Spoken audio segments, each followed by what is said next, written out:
It's a beautiful, very sunny Tuesday here where I live in the frigid Arctic known as Canada right now. And I am so excited to talk to you today about the core of getting organized. Especially as a big family mom, when you have more than a couple of kids, getting organized can be challenging. God knows I have walked through that, especially in the early years when I only had a couple of kids. Like there was a time when we had 4 under 4, 5 under 5, and I have 11. Well, this is 17. Youngest is a newborn. However, I can remember like yesterday when my oldest was as capable as a 5-year-old. And I have a 5-year-old right now. And I mean, they're lovely. They have their gifts. They also have their limitations, right? So there's not so much a 5-year-old can really do to help you get your big family life organized. It really does fall to us moms, speaking as a stay-at-home mom who's embraced the blessing of children, is choosing to trust God with their family size, and has more than the average number. Honestly, once we hit 2 kids, we were more than the average. The national average right now in North America is 1.4 children for people of childbearing age, like 1.4. So just even having, quite frankly, 2 children these days is considered big family by our present standards. But definitely by the time you have 3 and you're outnumbered by the children, definitely as far as I'm concerned, you're getting into big family territory. It doesn't have to be like outgrowing a minivan, though. By the time you're there, you are solidly in the big family zone. So getting organized can be particularly challenging for big family moms because we've got a lot of what I call factors at play.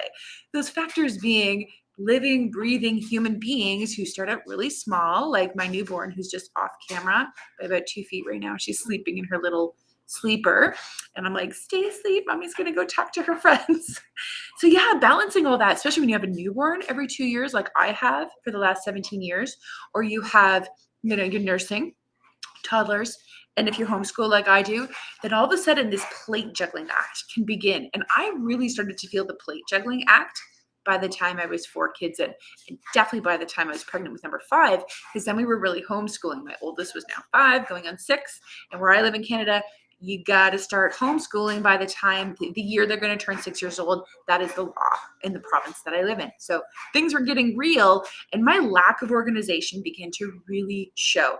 Part of it was just practical. For the first couple of years of parenting, when it was just me at home, figuring out this mom stuff that I was not prepared for really at all, beyond just like maybe some basic common sense, like keep the kids alive common sense.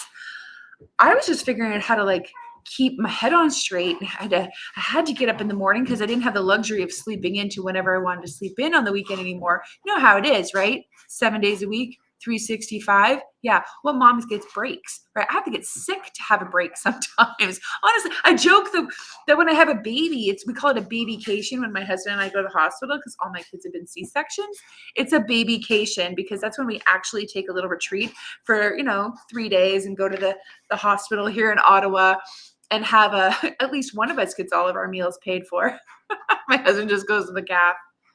So yeah, figuring out how to get this big family life organized when you've got kids, you're staying at home. You might, like me, be figuring out just how to even be a mom and also how to be a sister and a daughter and a wife and a member of your church and a volunteer in your community. And oh my goodness, the plate juggling act, like it's just a matter of time before one of the plates crashes, and that kind of pressure.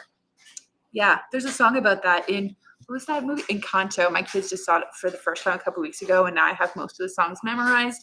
Yeah, that under pressure. We all love the little dance scene. And I really related to that sister, the big sister, the strong one, if you've seen the movie. And she was just like, I've got to keep it all together because it all depends on me. And if I don't keep all these things going, if I'm not strong enough, it's all going to cave in. And there's a lot riding on the stay-at-home mom in any stay-at-home mom model. How much more when it's a big family mom? You got that many more kids counting on you, right? That much more financial pressure, that many more things going on. I related to that song in a very visceral way. I actually felt myself tearing up. If you've seen it, let me know. Because yeah, I was like, that's me. That's me in that movie right there. I can so relate. So how does this relate to getting organized? Well, part of it is, and I talk about this more in my Big Family Moms group, and I start to really unpack, how do we get organized as big family moms? We've got so much going on, right? Well, there's a few things I can unpack on that one. One thing I'm going to talk about today is digging a little bit down deeper, because at first we're like, well, I just got to set some goals. Yeah, definitely. Goal setting is part of getting organized. But if you dig underneath the goals, you're like, well, goal number one is like declutter. That's an awesome goal. It definitely helps you get organized. Goal number two, I'm gonna like set an alarm and I'm gonna get up more consistent. Okay, great. Goals. Love it. Goals. Hashtag goals. But goals, if you kind of dig under, I'm using my little I'm such a homeschool member, I get like visuals. Then if you dig under goals, goals are anchored in something known as priorities. We've all heard about what are your priorities, right? What's really important to you. But if you dig underneath priorities a little further still, you're going to find something at the heart of it, what I call the core, which is your values. The things that are most important to you. Now, I'm going to talk real talk. The core of getting organized is anchored as the way I see it, and what helps me not live my life super high pressure, always the balancing act, and really not even knowing where to focus to get organized in my big family mom life, especially as you start to have more and more and more to juggle, more pressure, right? More riding on you, was getting down to the core of what's most important to me. What do I believe in my heart of hearts God has called me to be, to do? All of that flows from a core, what I call values. And oftentimes we would just get so caught up in our life, especially as moms, stay-at-home moms, you just dealing with the day-to-day. I don't really have a lot of moms don't really stop and reflect and say, what are my values? In fact, if I just ask you right now, what are your values? Okay, I mean, I'm like, we're just sitting, have a cup of coffee, kind of take a little breather for a moment.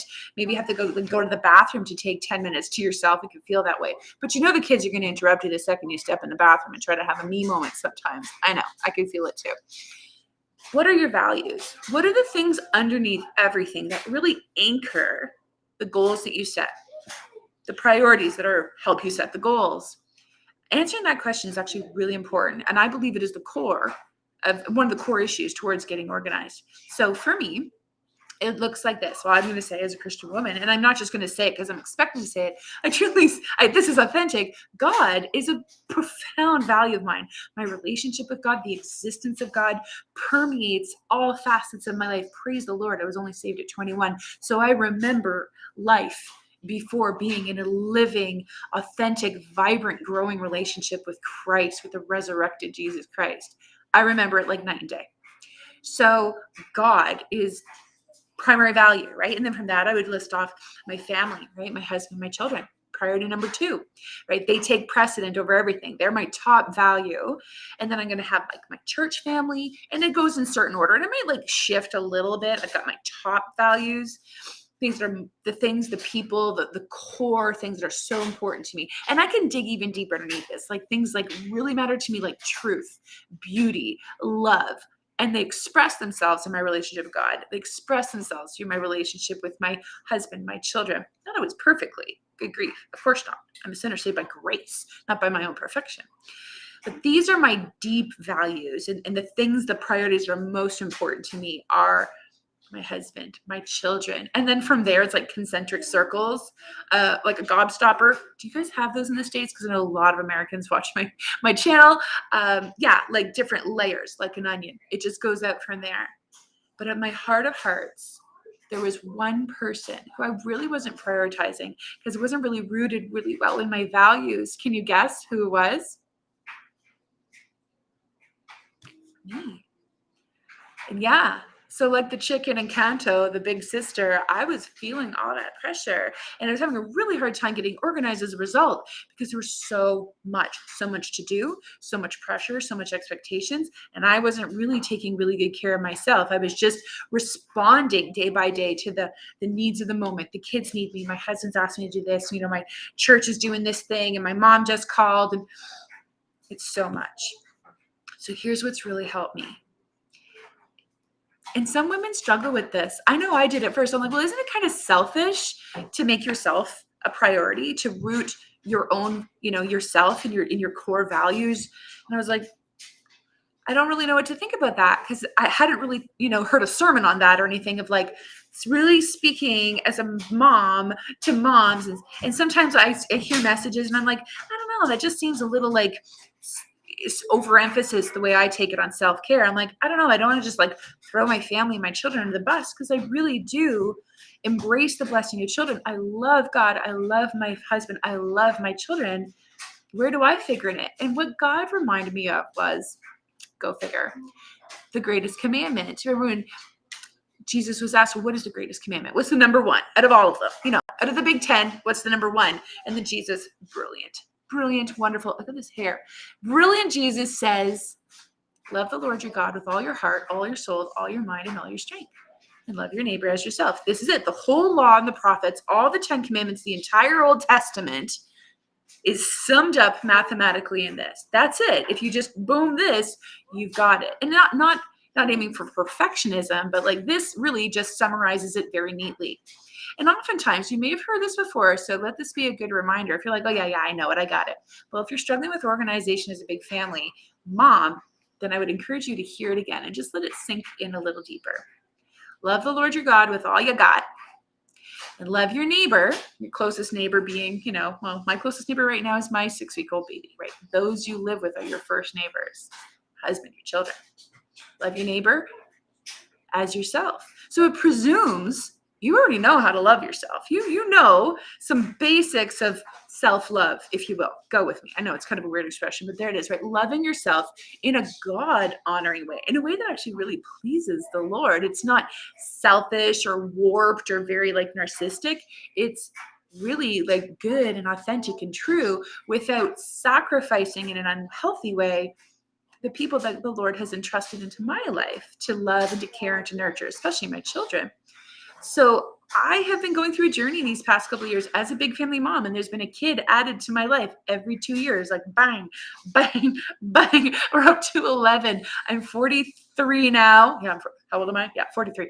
44 this September. And I know that the Lord will close my womb eventually, and barring major medical circumstances, we're committed to embracing the blessing of children. So figuring out how to get my big family life organized is very important to me for my safety and for my sanity, and also just, to give the children some good life skills to prepare them so they didn't grow up in a house made of chaos and stress and mess and anger and all that stuff that comes from having like no routine, no schedule, no boundaries as a family, especially a big family, because we're going to feel it, especially in the winter. We're all cooped up inside with each other by and large. So what's helped me is to have a core that puts me in the mix, and not necessarily putting me above God, but neither putting me completely below my family and always serving my family to the point of burnout and exhaustion. And here's the clue that you might be experiencing this. If you're experiencing a level of resentment getting up in the morning, done it, like, hello, card carrying member, setting an alarm to get up a little bit earlier to spend time with the Lord, or to get up and, start breakfast a little bit early. If you're experiencing these, like, I feel it in my chest. That's why I'm pointing at my chest. When I am experiencing resentment, I feel it in my chest, this tightness, this anger, this kind of growl on the inside. I know when my children are experiencing resentment, they're pretty obvious. I'm a little more subtle, but I feel it. I know it. That's your clue that maybe you're not prioritizing good, healthy boundaries around yourself, and you're giving. And it's not necessarily like a noble sacrifice, because, we're just like, well, I'm supposed to serve, because Jesus came not to serve, but to be served. So I got to serve. But to the point of not even honoring the first commandment. So this has been a journey for me of really unpacking that, of like, why do I serve to the point of burnout? If I'm not really serving my family, I'm going to burn myself out. Why do I serve in such a way that I actually resent my family at times, because I got no time for me. I got no space for me, no grace for me. This is a journey worth taking and unpacking that a little bit. So if you're like, yeah, I think there's something there, this is resonating with you, and you're like, it's time to go deeper. It's time to explore what's really going on in my heart, because I want to get organized, but I keep bumping up against these obstacles, and I'm ticked with my family, and then I'm guilty for being ticked with my family. I get it. That whole loop-de-loop of insanity, of embracing the blessing of children and yet almost resenting it all at the same time. And then your life starts to get disorganized. You're like, where do I go from here? Consider this your personal invitation to hop into the Big Family Moms group. It's a community of moms with 3+ children, Christian women who love God, love each other, and want to go from a place of really struggling with big family mom life, like I've described today, and miss so many other ways, to a place of grace. a growing in grace. It's a journey. It's not perfection. So if this is resonating with you, you like more support, especially in this area of big family mom life. Pop on into the group if you're not there already. Say hi, and I can direct you to other resources and support. We can chat, get to know each other, because big family mom life, it can be so lonely. And then when we struggle and feel guilty, we don't know who to talk to, especially if we don't really know anybody else who has a bunch of kids like we do, right? Because we're oftentimes, I don't know about you, I'm the weirdo, even in my own church. I'm not presently aware. There could be, so I stand to be corrected, but there are not anyone else with 11 children. And quite frankly, sometimes it's just like 3 kids and they're done. So connecting with other big family moms, especially coming from a Christian perspective, embracing children as a blessing, and then wanting to figure out the logistics of life has made such a huge difference for me. So finding a way for me, and it's going to look different for other people, to really honor the first commandment and letting that love of God and love of myself be at the core of how I get organized, how I set my goals, my priorities. All of that began to flow so much easier when I got to the bottom of some of my stuff. Because, yeah, the clues of resentment, those little hints, they were warning me like warning lights on the dash. Be like, slow down, Tara, pay attention. But I didn't know what to do. So I want to encourage you to hop on into the group if that's resonating with you. Hang on, my husband's trying to call. He's at the grocery store. He's probably like, what am I supposed to do with this list you made for me? Bless his heart, he's actually at the grocery store. But I just want to say, hi, Melissa May. So glad you're joining me today. You felt it too? Yeah, a lot of us big family moms have totally felt this. And we know what it's like. Grocery store. Hang on. I just want to say, hi, Melissa May. Gotta pause my own voice. Oh, it's so good to connect with you today. Like I said, if this is resonating with you, I'll meet you in the group. I've got more support for you. You are not alone, big family mama. We can do this together by the grace of God. So God bless you today. I'll talk to you tomorrow. Actually, no, not tomorrow. Talk to you on Thursday. That's when I'll pop on live next.